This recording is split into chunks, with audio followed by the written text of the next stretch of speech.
Today we have the updated 2024 Genesis G70, their smallest luxury sedan.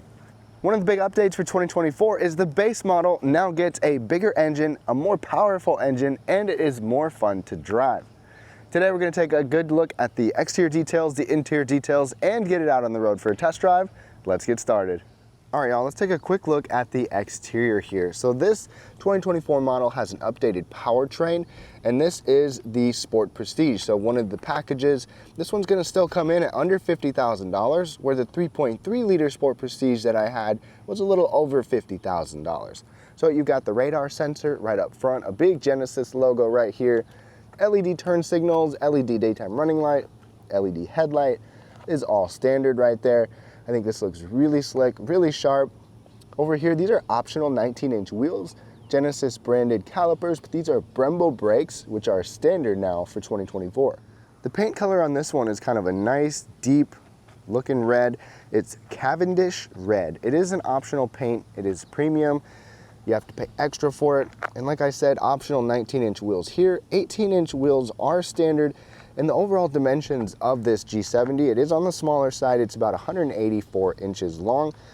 And with the 3.3 liter turbo, you've got a sport tuned suspension, but not right here. This still drives very nice, and we'll talk about that in the test drive. Coming to the back, you're gonna get LED taillights as well. Just overall sleek lines on the Genesis. You've got a dual outlet right here, which is a little bit of a faux design with the way that looks, but I still think that the Genesis looks pretty nice. And their light design is the quad LED, the same thing up front. So you've got split taillights there, split taillights over there as well. What do y'all think of the looks of this Genesis? Now, when you approach the Genesis, as long as you have the key fob on you, like this, oop, got a little too far away. Okay, it's gonna beep 3 times, you'll see the lights flash. This is the hands-free trunk. So the trunk will automatically pop up and open, and that's gonna give you 10.5 cubic feet. You can also push a button up there or on the inside or your key fob, but you can do it hands-free where it will open up and you've got 10.5 cubic feet right here. Cargo nets, a little storage section over there. No real hooks or anything like that, but you do have a couple of tie downs. And underneath of here is still a spare tire. Now, Genesis gives us a pretty nice looking key fob. You don't see a white key fob very often. It looks nice. You've got the controls on the side, including remote start on the opposite side. The one thing we don't have that you'll see in some other Genesis products is the remote smart park assist, where you can literally move the car forward or backwards in and out of parking spots with your key fob. But this one doesn't have that, and that's okay. So the way this works is this little button right there, or that little indentation, is to lock it. The mirrors will power fold, and then it's based off of a sensor in the back to unlock as well. It's just on the front doors, not on this back door, but it also works at the trunk. So inside here, our Sport Prestige model gives us leather seats. They look nice. You've got little trim up there. You've got pretty good sized bolstering here as well. Decent bolstering on the bottom here too. They're heated and ventilated. They just look really nice overall. They are white, and this is a press car, and most of the time the white seats have stains, but these don't so far. So be mindful of that. We also have a leather wrapped steering wheel over here. And one thing about the steering wheel here is that it is actually power, tilt, and telescoping, and it's got a pretty good range of motion. I've had no complaints getting comfortable. So for the heated and ventilated seats, you have to use this little screen right here. That's for ventilation. You got 3-tier, same thing with the heated seats.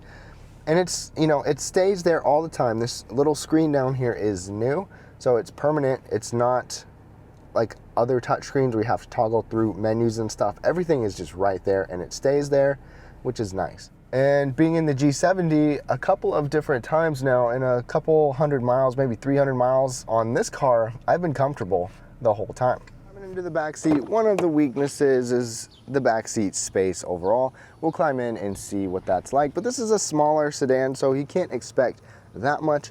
Right here, you've got soft materials. This isn't always something that you see, so the backseat passengers are still treated to nice materials overall right here, but a really tiny storage area right there. Well, let's hop in. So, sitting behind myself, I'm 5'9". This is where I like to have the seat for myself and be comfortable as a driver.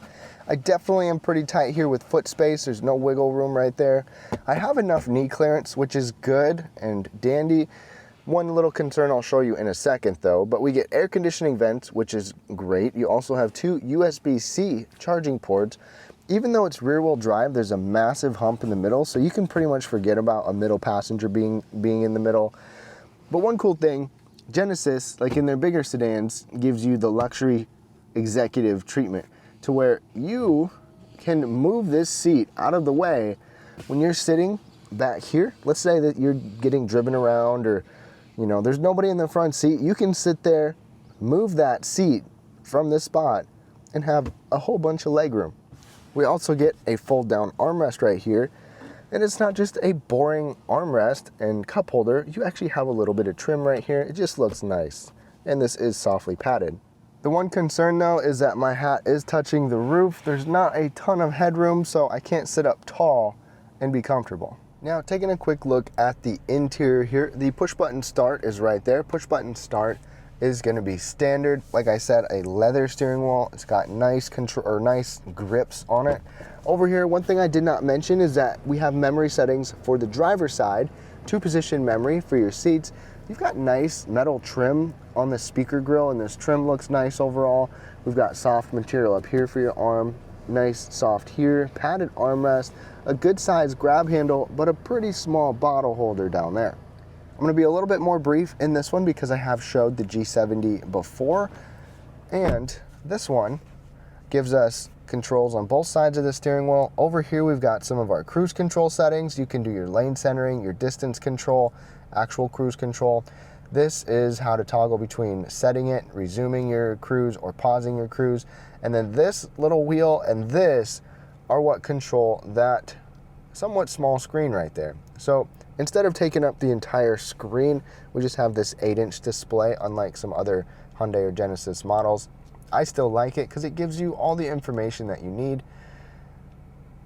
We'll toggle through some of this. Now you can hold this down to decide what all information you see here. Then you have a couple of different menus, or a couple of different screens to where you can have your driver assist features show. So your adaptive cruise will show up on there, your lanes, a compass. Then we go back to our trip computer stuff. This is the standard setup for the screen. Now, we had a head-up display in the other model. This one does not give you a head-up display. But over here is another large screen. So kind of tablet style right here, definitely horizontal. It's over 10 inches for this display. Now, one thing is that we have Apple CarPlay and Android Auto, but it has to be wired in. There is still no wireless in this G70, so keep that in mind. Even though you get a wireless charging mat down here, you gotta have it plugged in. A little bit annoying, but it does take up the whole screen. You've got shortcuts down here, which are also nice. So let's go to the setup menu. Lots of different stuff you can customize on here. You can even, for the display, just like your phones and computers, you can even put a blue light filter on here. I've talked about that in my night videos of the Genesis models. That is pretty cool, but it works pretty well. I don't have any complaints with the screen. There's really a lot of stuff on there that you can see. You can have the star button be your own specific shortcut to whatever it is that you want to see. Power knob, or a power and volume knob, and a tuning knob. So even though it is touchscreen, you still have a lot of controls down there. We have a lot of controls for our climate controls here too. Dual zone climate. It's kind of weird because this is hollow right there, and you can spin like that. You can have automatic mode be on 3 different tiers. So you can have it be on a low setting, full speed if it needs to be, or in the middle, which is kind of nice. So you can still have it on automatic temperature without it blasting you all the time. 12-volt power outlet, a regular USB, and then wireless charging right here. The shifter is unique. It just kind of reverts back to the central position. The park button is right there. So you just push the P to go into park. Otherwise, you move it for the rest of them. And then we don't have a 360 camera on this particular model. We just got a dynamic backup camera. But we do get parking sensors on here, which will show up on that display. Parking sensor button can be turned off there. Electronic parking brake, brake hold. You can access this camera as well any other time. And then we spin this for the drive mode, which is going to show up on this display. And you've got a lot of different drive modes on here: Eco, Comfort, Sport, Sport Plus, and your own custom mode. We'll go through those in the test drive. Now over here, let me get my big bottle. That fits in there perfectly. You've got these little things right here to help accommodate smaller drinks as well, so that's a big plus. And it's not in the way of your shifter or any of your storage up there. Now moving back to the armrest right here, it is actually pretty soft. You've got a little stitching right here. It doesn't move forward and backwards, but it's padded. Kind of small on the inside, but we get an extra USB-C charging port right there. Now, one more little thing, moving over to the glove box. It is a locking glove box. Opens up just like that. And it's softly lined inside too, which is a nice touch. Materials wise, this whole dash is nice. Up top, you've got these extra trim pieces in here. So this is the Sport Prestige model, but it has the base engine, and things are fitted pretty nice in here. Sunglass holder overhead. In our particular model, we have LED interior lighting, but we also have the optional, they call it a wide sunroof. So there's a typical sunroof and a wide sunroof, and it is pretty good size. Now under the hood is the biggest change. The base model engine previously was a 2-liter 4-cylinder. Now it is the 2.5-liter 4-cylinder with some healthy horsepower and torque numbers. So standard here now is the 2.5-liter turbo 4-cylinder with 300 horsepower, 311 pound-feet of torque, paired with an 8-speed automatic. Rear-wheel drive is standard, which is what we have. All-wheel drive is still optional. Miles per gallon is rated at 21 in the city, 29 on the highway. Not great, but not bad either. And the 3.3-liter that I drove had over 370 pound-feet of torque, but this one is still pretty fun and punchy, and we'll get it out on the road for a test drive. All right, y'all, let's get behind the wheel of this G70. So I have driven the G70 before, as you heard. It was the 3.3-liter turbo, which definitely has more power and more torque. It also gives you a variable gear ratio steering wheel for, you know, slightly improved feel on the handling. You also get a sport tuned suspension or even electronically controlled adaptive suspension. This one, I don't really miss any of that. It's still fun and punchy. Obviously, that 6-cylinder is going to have more power, but I think this is sufficient. It's still fun to drive. We'll put it in different drive modes as we get going as well. It even has their active sound design, which changes the perceived engine and road noise digitally that you can control on the screen. We'll go through that in just a second. As we come to a stop, this does have a brake hold option, which I enjoy. You can take your foot off the brake. It's going to hold the brake for you. It does not have auto stop start, so you don't have to worry about shutting that off. All the controls are pretty easy to use. Some Genesis models now have a big display and like a control dial down here. This one is all touch, or this row of controls down there. I like that. The screen is small, but it is simple and easy to use and read. The steering wheel controls are also very conveniently located for your thumbs to be able to control everything there. And when you're in a lot of new vehicles nowadays, if you want to change the fan speed or the temperature or something, you got to touch a screen. This one, you got to touch the screen, but it's dedicated, and you still have knobs for things like climate control, volume, all of that, which is great to see. Now we are just in normal mode. It's actually technically comfort mode right now.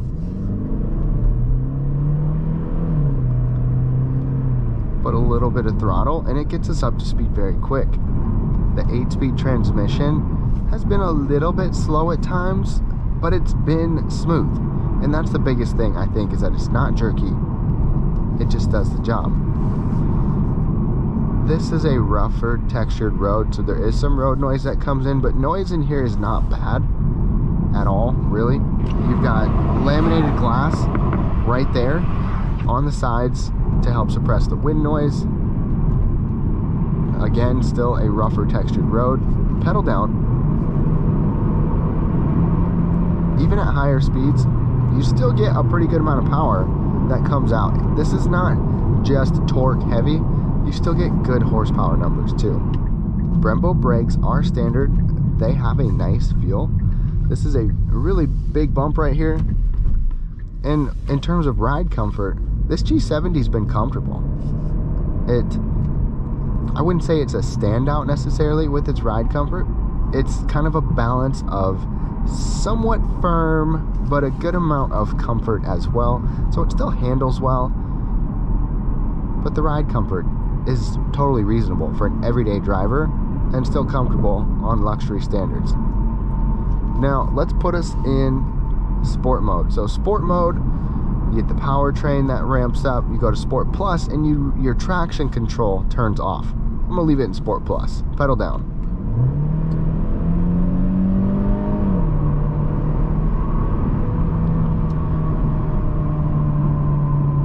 It's holding the RPMs up. You've got your RPM gauge over here, 4,000, pedal down. And this is with the sound design off. Let's turn it on. The largest change of sound design. Could you tell a difference? You definitely get some digital sound enhancement. So whether you want to use that or not is up to you. Sport mode is fairly aggressive, keeps everything up. You've got a comfort mode, an eco mode, and even your own custom mode. Most of the time, you can just keep it in comfort mode and you still get good enough power. You get a comfortable ride. The steering still feels fine, even though it's not the more advanced steering on the 3.3 liter model. And I've got to say, I like driving this car. And if I was getting the G70, I would probably settle for this model. I really don't think, I mean, it is a nice jump for the 3.3, but this is still pretty sufficient. It's sub 6 second, 0 to 60. You'll be sub 5 second if you go into the other model. But for the most part, I think this one's gonna be fun enough, especially for the price point and all the features that you get with it. But be sure to check out that 3.3 liter model in the description below, because that sure was fun now that I think about it. So to wrap things up on the 2024 Genesis G70, before, when I reviewed the 3.3 liter model Sport Prestige, it was a blast to drive. It had a lot of good features, and this one is still very similar. Even though you don't have quite as much power and zip when you're driving it, it's still a punchy and fun little luxury sedan with a lot of the features that you would want for under $50,000. So that still makes this a pretty desirable luxury sedan, but let me know what your thoughts are down below. Are you excited to see the upgraded engine here and all of the features you still get inside? Thank you so much for watching, and be sure to check out the 3.3 liter turbo model Sport Prestige in the description below.